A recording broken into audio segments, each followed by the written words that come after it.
यहाँ पर क्वेश्चन है कि एक बुलेट है जिसकी मास m है और ये जाकर के एक ब्लॉक से टकराता है, उसका मास है कैपिटल M। अब ये बुलेट जाकर के इस ब्लॉक के अंदर घुस जाता है, एम्बेड कर जाता है। Find the amplitude of the resulting SHM। तो देखो यहाँ पर होगा क्या कि यहाँ पर अभी जो स्प्रिंग है वो ना ही इलोंगेटेड है ना ही कॉम्प्रेस्ड है। जैसे ही ये बुलेट आकर के इस ब्लॉक में एंटर करेगा तो ये जो स्प्रिंग है थोड़ा सा कॉम्प्रेस हो और फिर ये वापस अपने मेन पोजीशन पे आना चाहेगा और इस तरह से SHM जो है यहाँ पर चालू हो जाएगा, ये ब्लॉक आगे पीछे होने लगेगा। तो यहाँ पर जो SHM होगा उसका एम्पलीट्यूड कैलकुलेट करके बताना है। तो देखो एम्पलीट्यूड जो होता है उसको हम लोग A से डिनोट करते हैं, और अगर आप वेलोसिटी मैक्सिमम की बात करते हो, वेलोसिटी मैक्सिमम SHM में आपने पढ़ा होगा, तो उसका फॉर्मूला होता है A ओमेगा। कहने का मतलब कि अगर आपको एम्पलीट्यूड चाहिए तो एम्पलीट्यूड अगर चाहिए तो पहले वेलोसिटी मैक्सिमम निकाल दो, मतलब कि मैक्सिमम वेलोसिटी कहाँ पे होती है तो मेन पोजीशन पे, और आप ओमेगा निकाल दो। अगर ये दोनों वैल्यूज आप कैलकुलेट कर लेते हो तो आपका एम्पलीट्यूड बहुत आराम से आ जाएगा। तो जो जो इनिशियल पोजीशन है वही इसका मेन पोजीशन भी है, और इसी जगह पर हमें वेलोसिटी चाहिए होगा बुलेट का प्लस ब्लॉक जो एक साथ SHM करेगा। तो जब ये बुलेट इस ब्लॉक से टकराने वाला है just before collision, just before collision, तो जस्ट बिफोर कॉलिजन अगर देखो तो जो मोमेंटम है मीन्स इनिशियल मोमेंटम वो कितना है, मास इनटू वेलोसिटी। लेकिन जैसे ही टकराएगा, टकराने के बाद क्या मोमेंटम हो जाएगा, तो जस्ट आफ्टर कॉलिजन देखते हैं हम लोग, जस्ट आफ्टर कॉलिजन।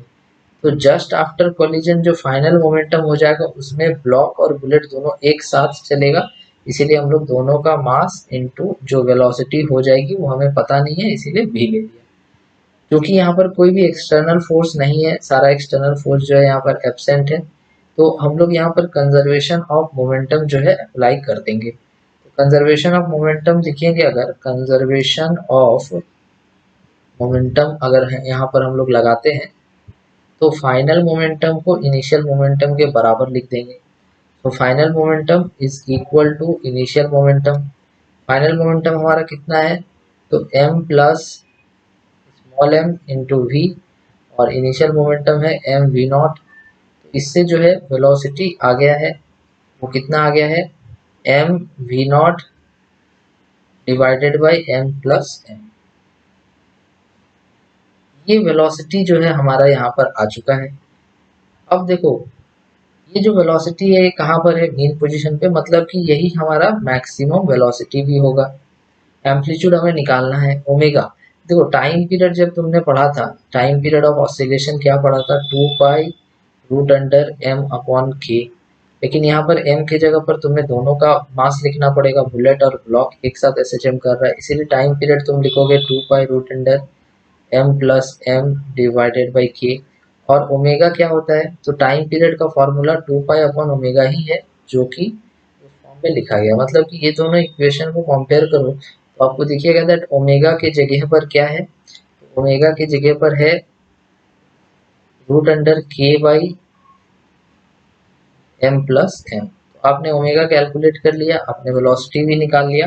अब आपका एम्पलीट्यूड सिंपली आ जाएगा, amplitude is equals to velocity maximum divided by omega, और वेलोसिटी मैक्सिमम है m v naught by m plus m और ओमेगा, मतलब कि उल्टा करके लिख दो, रेसिप्रोकल करके। अब यहाँ से कैंसल होगा रूट, तो m v naught divided by m plus m into k।